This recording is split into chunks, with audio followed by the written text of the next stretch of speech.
Yes. You've been doing this makeup for like 2 hours. Huge, guys.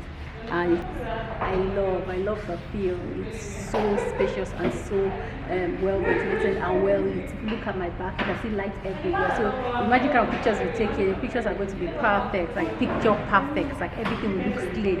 I mean, I'm looking at my camera, I'm like, wow, this place looks really nice. So she's using a lot of natural light. So she's not using the ring light or the red light. She's using mostly natural light, and that's the best form of photography. You use a lot of natural light. It pops your picture and then it helps you to get the actual skin color of your client. So let me take you around the couch.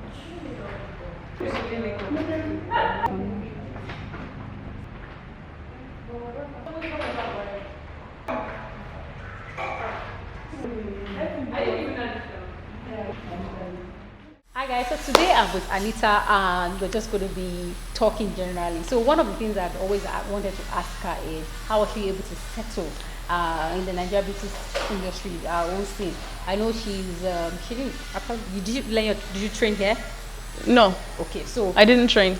So I wanted to find out how she was able to, fit into, our own industry is very peculiar. We'll do our makeup, of course, brows, our daily, everything is totally different. So I wanted to find out, from her how she was able to settle, fit in, and then become Anita Brows that we know today. So what is that?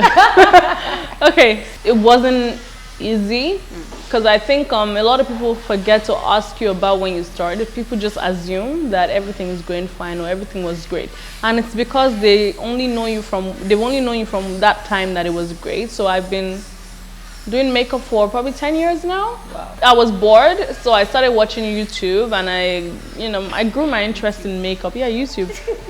I used to watch a lot of YouTube, and that was when the likes of Makeup Shayla and the rest of them started. Makeup Shayla used to do makeup in the kitchen or in a living something, I can't remember. But that was when like YouTube started. Yeah, Jenny Jenkins. Yeah, so I grew my interest in that, and I started doing makeup on myself and also people in my house, like my aunties, my mom, my cousins, and I would post it on my MySpace, on my High Five. Way back, way back. So I used to get a lot of comments. My comments started growing and whatnot, and then people started calling me because people in Ireland, of course, it's a small place. People noticed. And then someone called me and said, oh, Anita, come and do my makeup for my wedding. For my birthday, I did that. And then another person called, and another person called. And then I was just paying attention to the Nigerian industry at that point. And I noticed that, I don't know, I was just interested. Because the music scene was big then. Yeah. Right? True. So that made me interested in the Nigerian industry. And then I started looking at makeup as well because, of course, I had interest in that. And then I noticed that there was probably like only 2 makeup artists. 2, I think it was Tara and Banka Michelle. I can't remember. Yes. And then I said to myself that I think this Nigeria is looking like a very interesting place. So I remember I came to Nigeria with my family, and I'm very strategic. I've always been strategic. So I remember when I came, I even mentioned I was coming to Nigeria. Not like I was expecting any job, but it was always very strategic for me as regards to business. I went back to Ireland, came back again, and I remember people started noticing my work in Nigeria because I think the thing with social media is when you're somewhere, people notice things like it's like algorithm. Although algorithm. It's a lot more advanced now. Yes. But people would kind of notice, and then so I got a call from a singer. She's singer then. She wanted a makeup artist. Okay. So I came to Nigeria, and I never kind of went back. Wow. Yeah, because I was you already want done. To leave Nigeria, and then she wants to come and not leave. So. Well, it wasn't. But I knew I was kind of moving back, but it wasn't a plan. The opportunity came up. I came to Nigeria. I kept extending my ticket, kept extending it onto the point where I didn't extend it anymore. But it wasn't that I was making a lot of money. I don't know. I felt like I connected. That was just something that kept me here. And I started being strategic with my work, posting my work on social media. Then Facebook, Instagram came into play not too long after. And I was just being very strategic with my social media, and I used to do a lot of artsy stuff. So I remember I don't want to brag, but I probably was one of the first people to start putting my logo on my watermark on my pictures. And that was just strategy for me, and I think it's because of what I studied. I studied media production, I studied journalism and marketing. Media production, this girl. But I don't know anything about cameras now. Then I did, but I'm like, I run away from it now. But I I started being strategic on my social media, and I was chasing for clients. Like I used to carry business cards around, whoever I saw, and just take. But then merging, like blending into the scene in Nigeria. Again, speaking about strategy, I intentionally went and learned how to tie gele. Although I don't tie gele anymore now, but I feel like that was what I needed for people to accept me, because then people don't book you if you don't know gele. So I went out and did a class on gele. So I started tying gele. Then after my gele class, I then intentionally got a photographer. TAP Studio is quite big. You know TAP? Yeah, I know TAP. Yeah. I picked Mobax, Alasha OK. Yeah. And then yeah.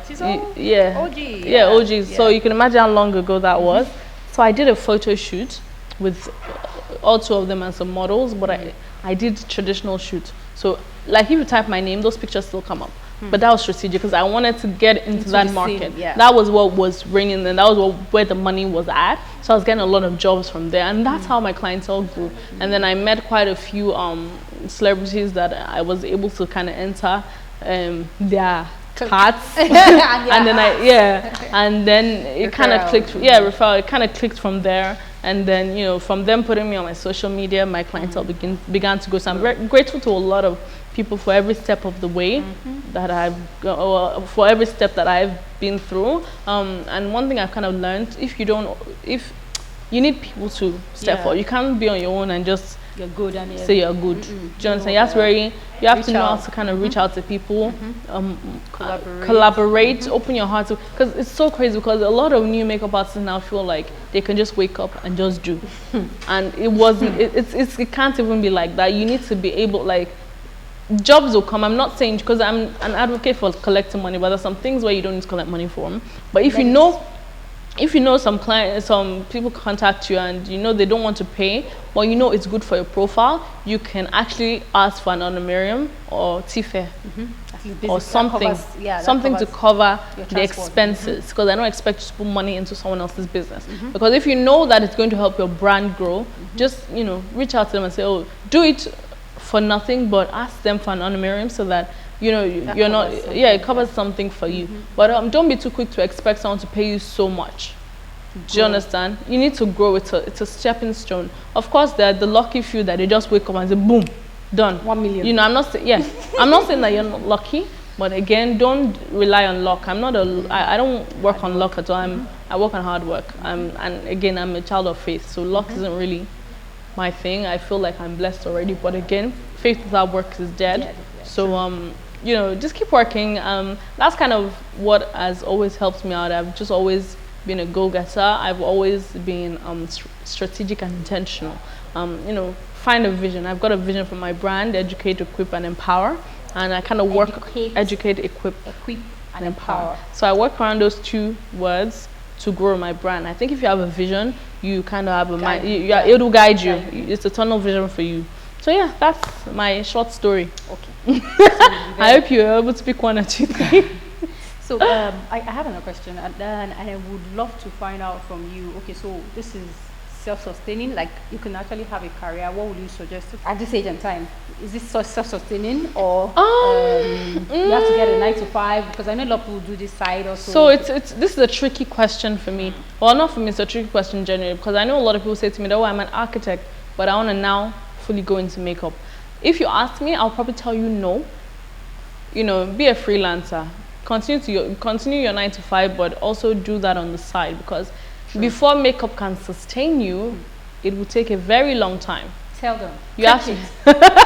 You have to be extremely patient. So even with this, I'm always trying to look for a side hustle to do. In fact, forget makeup. Any job you do, you kind of need to look for a side hustle.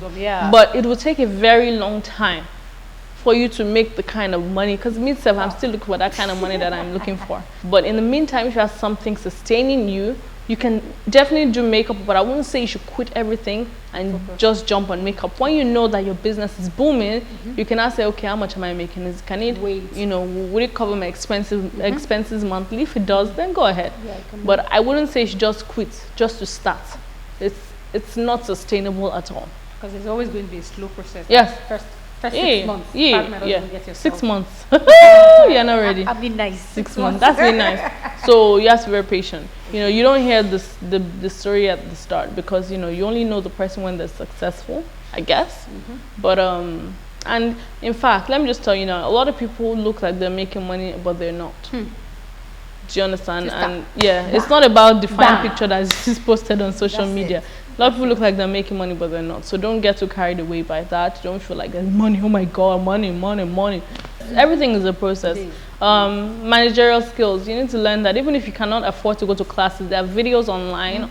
Go on YouTube. Oh my God, there's anything on YouTube. You can learn anything online. Google it. 1,000 ways to die. Yeah, everything. Do you understand? So if it's something that you cannot afford to pay to fork out money for education, go online, educate yourself. Yeah. So that's it. So let's say you have 3 top points to tell somebody who's just started and somebody who's already running. What would it be? For beginners, my top 3 tips. First thing, be ready to serve. I think as a beginner, it's so important to serve. I'm not saying you should go and meet someone and say, oh, good afternoon, ma. Let me carry your plate. Let me carry your pot. No. What I mean is be ready to serve. Like, you need to actually serve under someone to understand how the business runs. Like, you need to shadow someone because you cannot even just wake up and just say, oh, I know how to do it. Yeah, easy. It's not easy. Do you understand? So number 1, be ready to serve. Number 2, when building your kit, don't feel like you need to buy everything. There's a way to build a kit. Like when I started, I didn't have everything in my kit. You can have, in fact, you can start by buying 4 or 5 foundations and mix and match a foundation. When you make money from one job, invest in another foundation. Don't feel like you need to buy a whole truckload of foundation. Quality over quantity, man. Quality over quantity when you start. Do you understand that? And then you can now make some money and invest more into, because if you start with quality over quantity, you will be empty. You will have no clients and you have a lot of products. You end up selling your products to get your money back. No, that's number 2. Number 3, you have to be patient and have a tunnel vision. Be very intentional, be patient and have a tunnel vision. That's 3 in 1. Well, for people that are already in the beauty business, I think one of the things, a lot of people are very lazy when it comes to marketing. I think everyone's lazy. Everyone gets to the point where you're just like, oh, relax. I'm tired. But you need to always remember that, oh yeah, it's time. Reality, let reality knock on your brain and say, oh yeah, wake up, it's okay. Your laziness is fine. So how do you stay relevant? I have an answer. It's grace, my sister. It's grace. It's God. No, I'm not joking. I feel like grace is partly it. But secondly, I feel like I know what to do.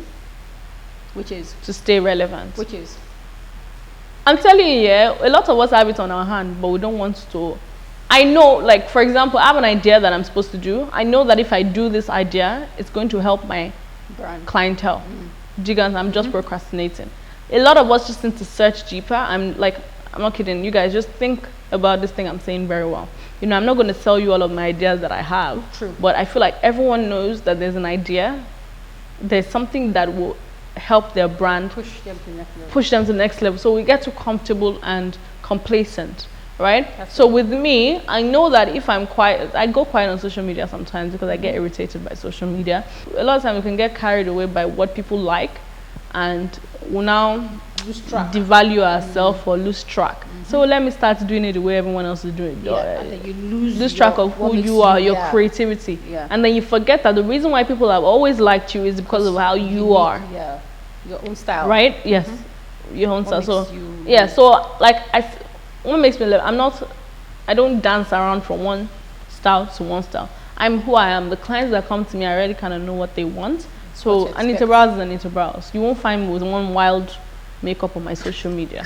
Doesn't mean it's not nice, because like I always tell people that, to the students that learn here, there's no rule to makeup. Yeah, true. It's your style. I might not like your style of makeup, but there's probably like 500 people that like it. True. Do you understand? But stay true to yourself. Be up to date with new skills and techniques. I'm not even saying that you should now change your makeup for a new technique, but there are certain, for example, picture styles. What's on trend on social media? Instagram now is video. Yeah, that's what it is right now. Tutorials. Yeah. Is that what's gonna help you? Jump on it. Do you get what I'm saying? That's how I stay relevant. True. Post my page, my social media page looks aesthetically pleasing. I'm telling you now, if I go on someone's page and it's a bit scattered, with that, my brain just automatically tells me to leave the page. It's not something that I intentionally do. I scroll and I just leave.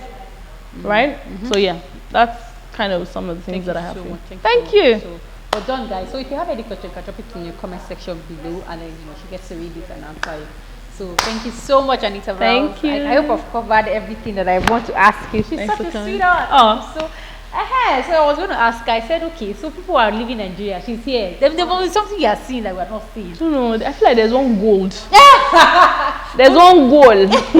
So let me just tell you now, the world is looking at Africa. Exactly. Especially Nigeria, because we kind of like set the pace, you know. So I feel like, if you're not like, if you're not doing it now the way that should be done, you're kind of like missing out. Yeah. Like the world is looking at us. You wake up on morning and then you have a lot of brands trying to get into this country, and what is going on?